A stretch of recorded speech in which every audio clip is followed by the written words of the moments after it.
Thank you, choir, for singing Merci au chœur d'avoir chanté Nos pas guidés par la foi. C'est Newell Daly qui a composé la musique et écrit les paroles de ce chant pour la célébration du 150e anniversaire de l'arrivée des pionniers dans la vallée du lac Salé en 1847. of the arrival of the early pioneers to the Salt Lake Valley in 1847. Although this song Bien que ce chant ait été écrit en vue de cet événement, son message est valable pour le monde entier. J'ai toujours aimé le refrain. Nos pas guidés par la foi, nous suivons Jésus-Christ. Emplis d'espoir par son amour, chantons-le tous unis. with one accord. Brothers and Frères et sœurs, I testify je témoigne que si nous suivons Jésus-Christ, nos pas guidés par la foi, il y a de l'espoir. there's hope in the Lord Il y a toujours de l'espoir en Jésus-Christ, notre Seigneur. Il y a de l'espoir pour tous dans cette vie. Il y a de l'espoir pour surmonter nos erreurs, nos chagrins et nos difficultés, nos épreuves et nos problèmes.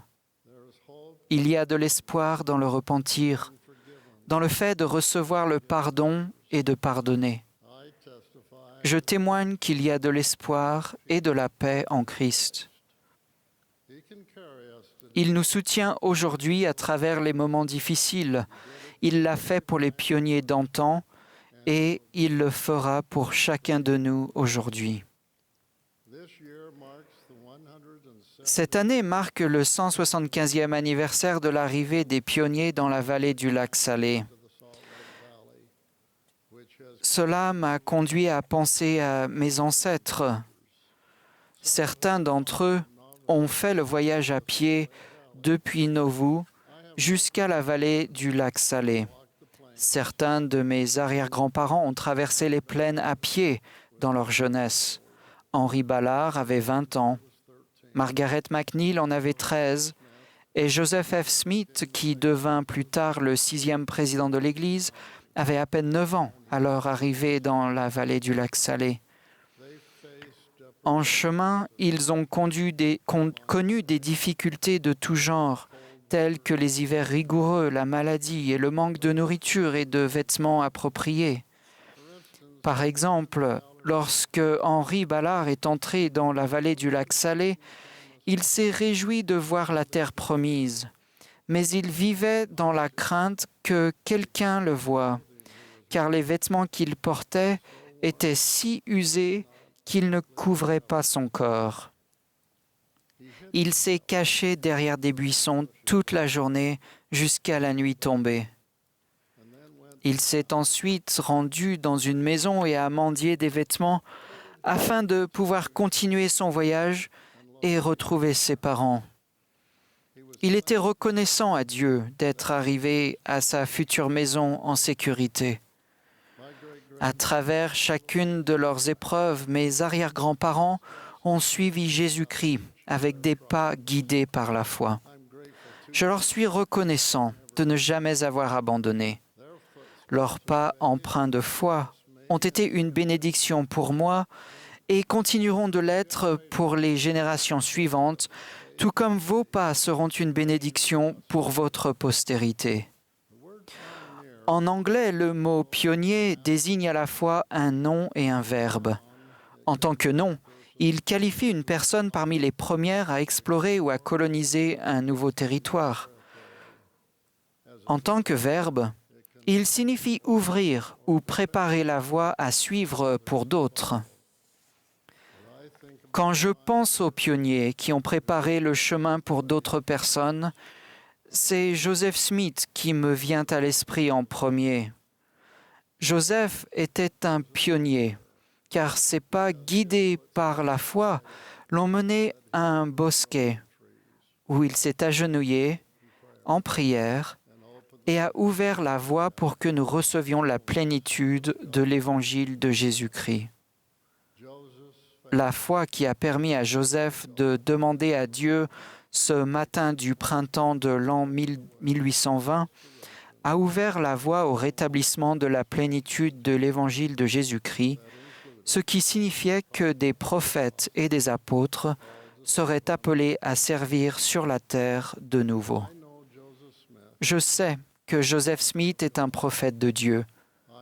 Je sais que ses pas remplis de foi l'ont conduit à s'agenouiller en présence de Dieu le Père et de Jésus-Christ, son Fils bien-aimé. Les pas guidés par la foi de Joseph lui ont permis d'être l'instrument du Seigneur pour faire paraître le livre de Mormon, lequel est un autre témoignage de Jésus-Christ et de sa grâce expiatoire.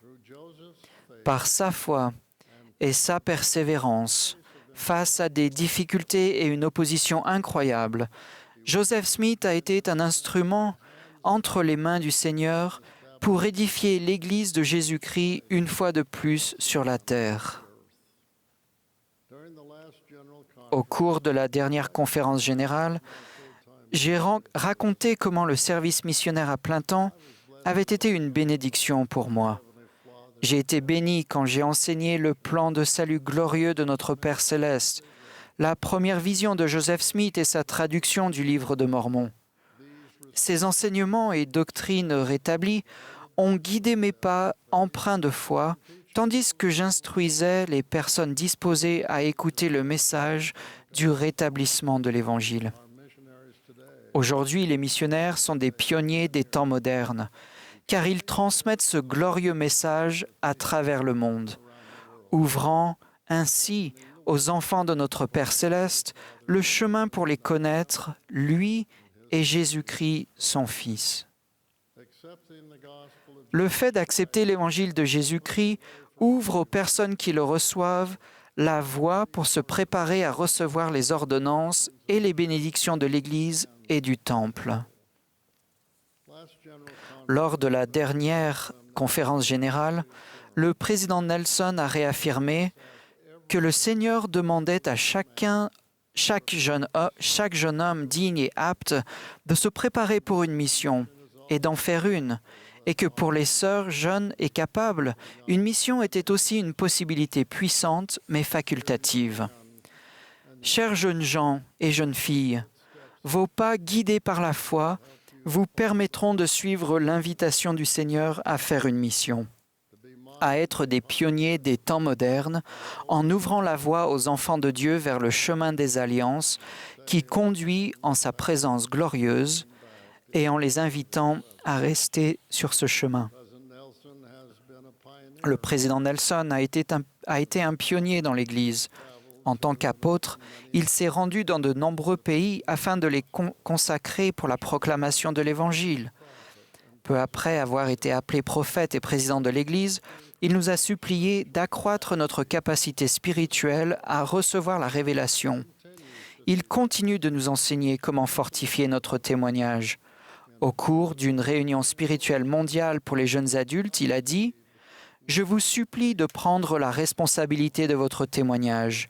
Travaillez-y, assumez-le, prenez-en soin, nourrissez-le afin qu'il grandisse. Puis, voyez les miracles s'accomplir dans votre vie. » Il nous enseigne comment être plus autonome spirituellement. Il a déclaré que dans les jours à venir, il ne sera pas possible de survivre spirituellement sans l'influence directrice, réconfortante et constante du Saint-Esprit.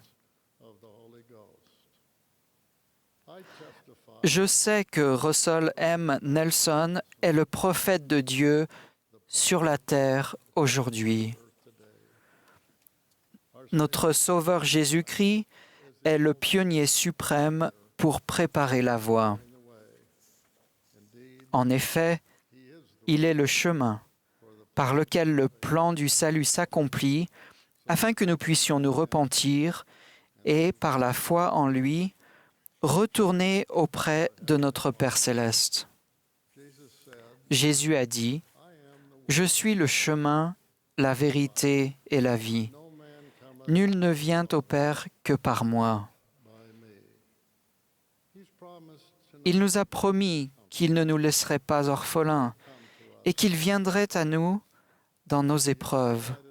Il nous a invités à venir à lui d'un cœur pleinement résolu afin d'être guéris.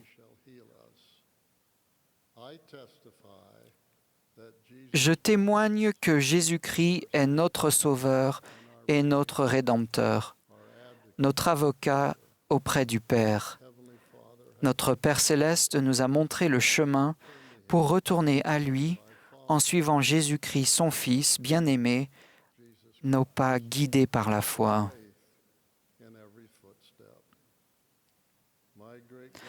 Mes arrière-grands-parents et d'autres pionniers ont fait face à de nombreux obstacles, tandis qu'ils conduisaient leurs chariots, tiraient leurs charrettes à bras et marchaient en direction de la vallée du lac Salé. Nous aussi, nous connaîtrons des difficultés dans notre parcours terrestre. Nous ne tirons pas de charrette à bras, pas plus que nous ne franchissons des montagnes escarpées à travers d'épaisses couches de neige dans des chariots bâchés. Mais tout comme eux, nous essayons de surmonter spirituellement les tentations et les difficultés de notre époque. Nous avons des sentiers à parcourir et des collines, voire des montagnes à gravir. Bien que les difficultés d'aujourd'hui soient différentes de celles des pionniers d'antan, elles n'en sont pas moins difficiles pour nous. À l'image de ce qu'ont fait les pionniers, il est important de suivre le prophète les pieds fermement ancrés sur le chemin des alliances de la fidélité. Suivons Jésus-Christ, nos pas guidés par la foi. Servons le Seigneur et servons-nous les uns les autres. Fortifions-nous spirituellement en respectant et en honorant nos alliances. Ne perdons pas le sentiment d'urgence avec lequel nous devons respecter les commandements.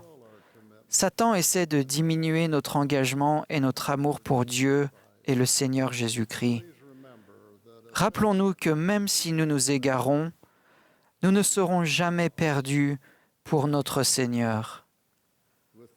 Grâce au repentir, nous pouvons nous tourner vers lui. Si nous nous efforçons de rester sur le chemin des alliances, il nous permettra d'apprendre, de progresser et de changer. Puissions-nous toujours suivre Jésus-Christ, nos pas guidés par la foi, notre esprit centré sur lui et nos pieds fermement ancrés sur le chemin des alliances. C'est là ma prière au nom de Jésus-Christ. Amen.